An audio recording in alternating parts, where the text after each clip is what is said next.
I guess the logical first place to start is to ask for your reaction to former The Secretary resignation. Babe Singson stepping down from the ICI, no?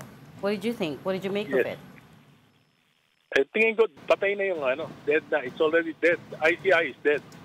Alam mo, nagpapalitan kami ng text messages ni former Secretary Babe Singson.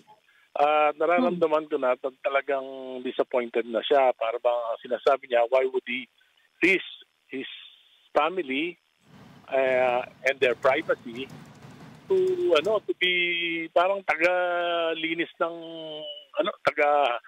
ng palasyo. Parang ang nangyayari sila yung tagahanap kung sino yung nagnakaw sa gobyerno. Pagkatapos kulang sa suporta. At doon matagal na sinasabi sa akin ni Sec Babes na kailangan talaga ng congressional mandate ng commission para madagdagan sila ng kapangyarihan. At least meron silang immunity para balikan sila ng mga makapangyarihang pinakasuhan nila. At least may protection sila in the future. Pero hindi ganoon na nangyayari at ang pinakamahirap dito, nagbabago kasi yung para sa akin nagbabago lagi yung narrative ng palasyo. For example, yung kay E.S. Bersamin, sinabi nila na nag-resign out of delicadeza, pero sabi ng E.S. Bersamin, hindi siya nag-resign, hindi tinanggal siya. At sinasabi ni Senator Lacson na hindi tumanggap si Presidente pero merong mga involved na sa Malacanang, si Secretary Pangandaman, Secretary E.S. Bersamin, tapos tinanggal nila, pinag-resign nila. So iba yung mga narrative Tapos ang daming bagong kwento, araw-araw, linggo-linggo, nagbabago yung narrative.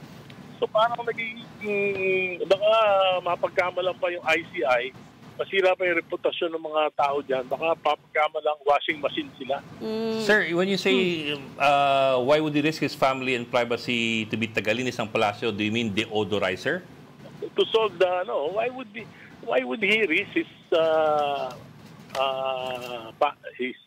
and his family just to solve the problem of Malacanang? Right. Yun ang pagkakasabi sa akin ni Secretary.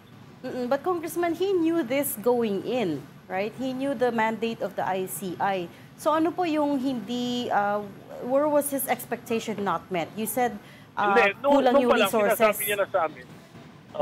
Nung palang sinasabi na sa amin ni Sec Babes na tutulungan niya kami na kumbinsihin si Presidente para i-certify yung ICI, yung aming batas na panukala. Para bigyan sila ng contempt powers, para bigyan sila ng immunity, para mahalungay nila lahat ng government records, ledgers ng mga contractors. Pero hanggang ngayon, hindi pa sinicertify ni Presidente. Alam mo, nag-overtime kami dyan, kasi si Speaker Boji, sinabi niya na tatapusin namin yung law na to before Christmas break. So nag-overtime kami dyan, nag-marathon series of marathon hearings na aprobahan namin sa committee. Pero 2 weeks na ngayon, biglang na-stall. Hindi namin alam kung bakit. So, yan yung mga siguro baka na ang iniisip ni Secretary Babes talagang mabibigyan sila ng proteksyon dito sa kung merong ICI law. Wala Kung ipahabol ng Malacanang ngayon yung certification, okay lang naman sa inyo. Kasi sa ngayon, ang sinasabi ng Congress, busy kayo sa budget You are rushing the budget. Kung after the budget, i-certify, okay lang. Hindi, kami sa Congress, wala nga kaming ginagawa ngayon. Wala nga kaming ginagawa ngayon dahil iintayin natin yung Senate. Yes. Maaga nga kami nag-a-adjourn So kung pagkatapos nga ng GAA, kung i-certify, buhay pa rin ang ICI. Tingin nyo, kasi sabi nyo, ICI is dead na Mare-revive pa ba yan? Mare-resuscitate? Yung ICI, as it is now, it's already dead. Wala nang credibility yan. Oo. Well, that was going to be... ICI, as far as I'm concerned, as far as my opinion. That's what I was gonna ask you next, because why does it matter so much that Malacanang has to certify it as urgent? Hindi ba kaya ng House to just push it through on your own? Because as you said, you passed it through the committee level already. For example, pag sinertify ng Malacanang, hindi na kami maghihintay ng 3 days for third reading.